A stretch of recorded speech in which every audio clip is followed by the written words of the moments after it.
kwibeshya mu bihe kwibeshya mu bihe ugasanga baketse ko uko byagenze 2013 ariko byagenda no muri 2025 ngira ngo baba bibeshye kuko hari itandukaniro rinini cyane. Anari n'abantu benshi bafite impungenge ati se ko pression igiye kuba nyinshi ntabwo byabaye muri 2012 na 2013 bishobora kuba muri 2025. 2025 navuga ko ushobora kuba ufite itandukaniro rinini cyane na 2012 bitewe n'uko kameme kuvaho Kongo bayisabiye ko ihashya burundu umutwe wa FDLR bimaze igihe urumva bimaze kurenga imyaka 10 na Kongo bayisaba kandi yarabyemeye yarabisinye ntigeze ibikora. Ikaba yarongeyeho noneho no gufata imitwe yose yitwaje intwaro kandi iyo mitwe ikaba yari ifite politike yo guhohotera abanyamurenge, abatutsi, abahema, bababwira ko ngo bagomba kuva muri Kongo ngo bakajya iwabo mu Rwanda. Ibyo bikiyongeraho kuva 2010 habaye tripartite yabaye sinye yo kugira ngo impunzi ziri mu nkambi hariya mu Rwanda yaba ari ziri Gihembe, iziri Kigeme, iziri Kiziba, hariya mu nkambi ya Mahama n'inkambi nibari yihe ya Mugombwa, voilà. Alors ibi bintu rero byose kuba iyi myaka yose kuko muri 2012 amahanga yakekaga ko okay wenda leta ya Kongo ishobora kwikubita kanyafu ibi bintu ikabikemura. Cya kibazo muze cya mbere cyo gukemura kurandura Burundi FDLR, cyo kuzimya nangwa kurwanyira mitwe yose yahagurutse muri nationalisme negatif yo kurwanya abakongomani bavuga ikinyarwanda n'abahema notama abanyamurenge n'abatutsi ngo bantahi wabo mu Rwanda. Iyo mitwe yose Nations Unies, communauté internationale yaba Amerika yaba Burayi bwose rero basabye leta ya Kinshasa kugira ngo iriya mitwe iyi neutralize, no kugira ngo icyure ziriya mpunzi zose mwazira nkambi mbabwiye donc ya Gihembe, Kigeme, Kiziba, Mahama na Mugombwa. Ahubwo ibibabaje nuko hari bamwe bareba bamaze kubona ubuhungiro mu bindi bihugu by'amahanga nko muri Amerika, ariko twabonye amakuru ko Trump yabihagaritse. Hari bamwe ubwo bari bamaze no gukora n'ama interview n'ibiki bakaba bahagaritse ko batari buje muri Amerika tena. Usibye bake nk'imiryango 300 yari imaze kugera mu Bubiligi, ariko urumva nabo miryango 300 mu bihumbi bisaga 100 biri mwaziriya nkambi. Urumva ko kugenda nabo bafata muri miryango bafata umwe, urumva ni ibintu ntabwo ari solution durable. Ibi byose rero kuba bitarakozwe bitumye muri iyi nama yabaye ya Conseil de Sécurité habamo intuza, habamo kutabyumvikanaho kimwe. Ubushinwa bwasabye ko haba ibiganiro. Bagize condamnation ngo bakondanye ko avance M23 n'ibiki, ariko bakavuga ati crise irangire hehe mu biganiro. Uburusiya bwo bwaje ahubwo bwo bukoza agati mu ntozi, baravuga ati nubwo turi kuvuga ibi byose, nubwo turi kuvuga ko urugamba M23 iri ku advancinga turabyemera, ati ntabwo tubishyigikiye, ariko ikibazo ni ingaruka za politike y'ubukoloni yabaye mu karere yazanye ibibazo byose. Bivuga ngo Uburusiya bwashyize igihugu cy'ubukoloni cyakolonije hariya mu jisho ko ariyo ntandaro y'ibibazo byose bihari, kubera imipaka no kuba yarasize abakongomani bavuga ururimi rw'ikinyarwanda itabahaye statut, kandi imipaka yarahabasanze nk'abakongomani ibaterereza abandi bakongomani. Iyo niyo position y'Ubushinwa mu inama yabaye muri Conseil de Sécurité. Ubwongereza buravuga ati okay M23 isubire inyuma, isubire mu bice yari irimo mbere, ariko habe ibiganiro.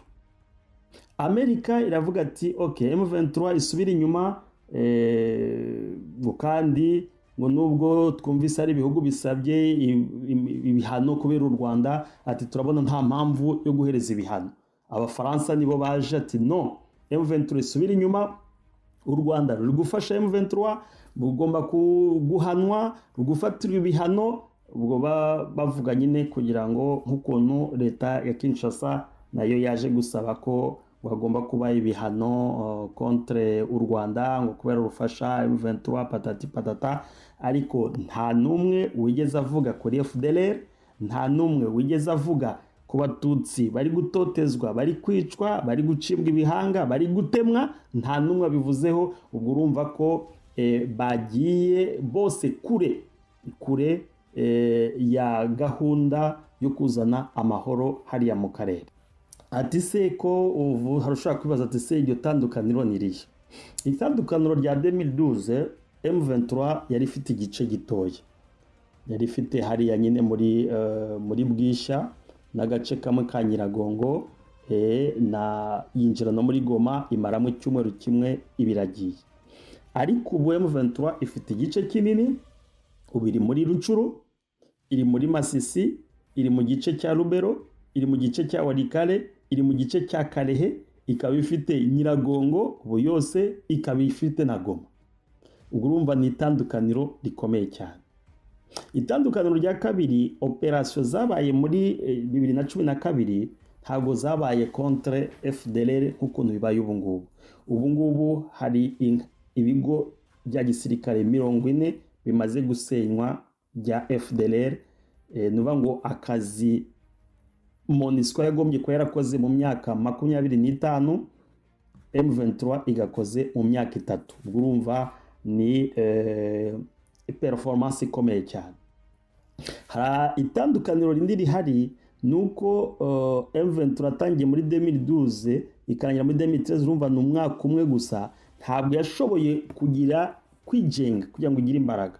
Bitandukanye nubwo abantu bavuga ati yaratinze iri ahantu hamwe, ntabwo yatinze ubusa, yatinze iri kwitegura, niba baratangiye 2023 turi mu 2025, ça fait bientôt 4 ans.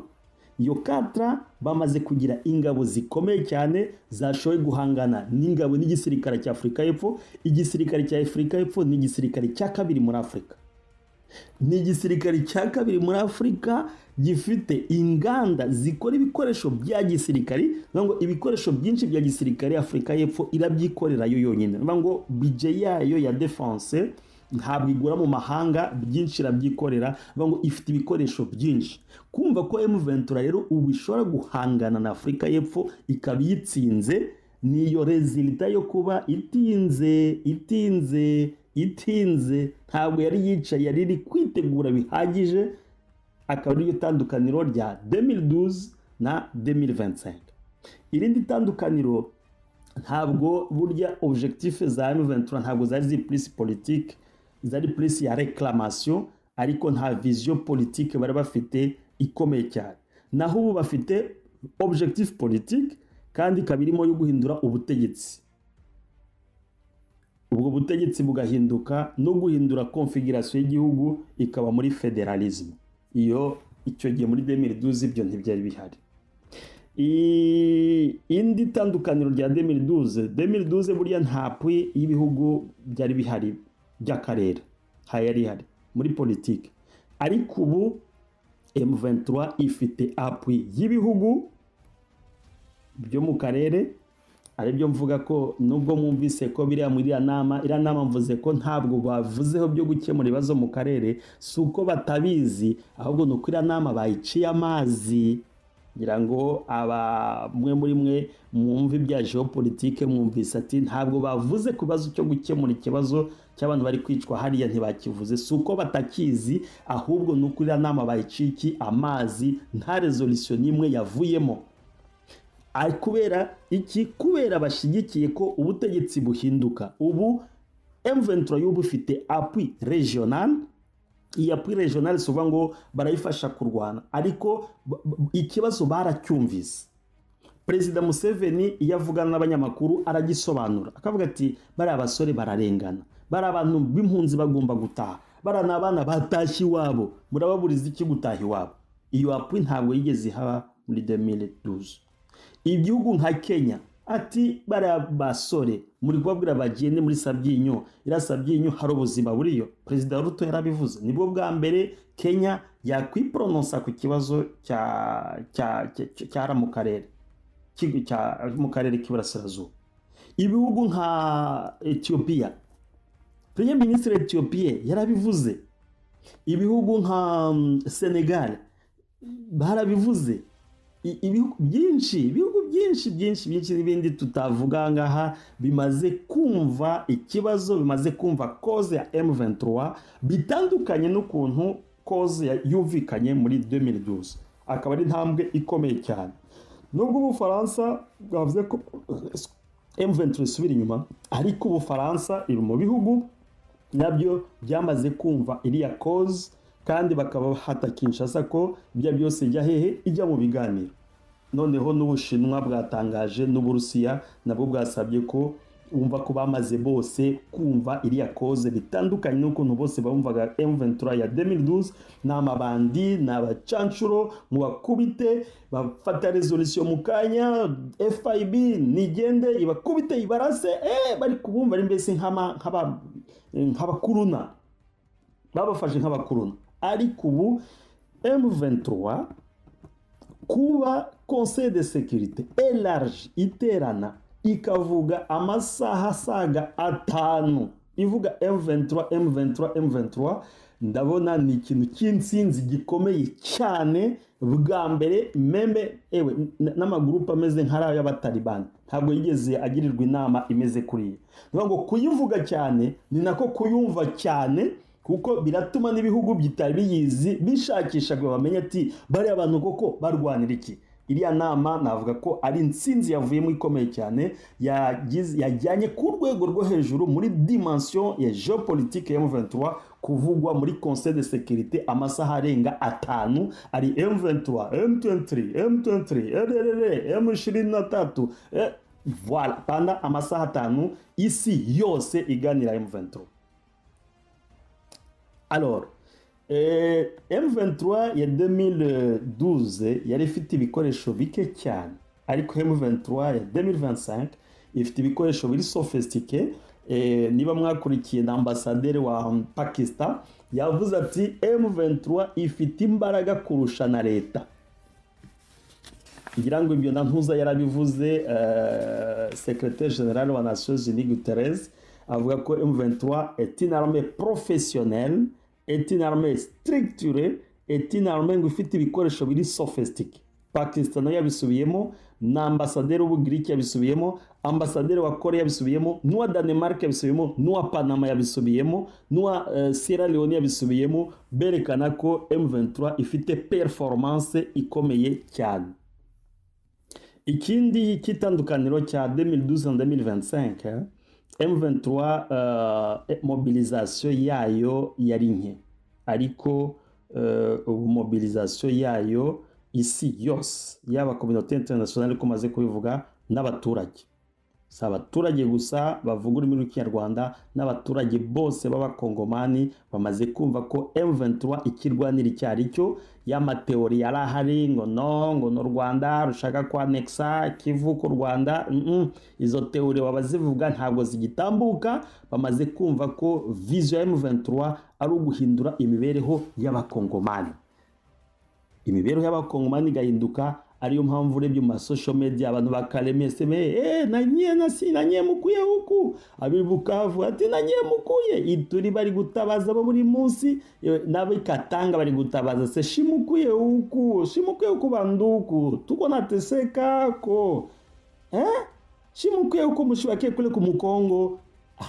Abakatange bari gusakuza bikomeye cyane, kuko ari amagrupe y'abantuza y'aba force de progrès y'abakasayi ari kubatesa bikomeye cyane. Buri joro ikatanga Lubumbashi ari gupfa abantu benshi cyane bishwe n'ubutegetsi buhari ngo kubera arabakatange, ngo kubera Kabila patati patata. Ntabwo ariyo turi kuganira uko amahanga ari guhangana ubu ngubu na M23 na M23 position ifite muri geopolitique yayo, muri force yayo, muri relation diplomatique yayo, ukuntu ihagaze. Nibyo turi kuganira muri iki kiganiro. Ikindi rero imbaraga ingabo zari zifite na morale na motivation zari zifite muri 2012 ntabwo ari meme motivation.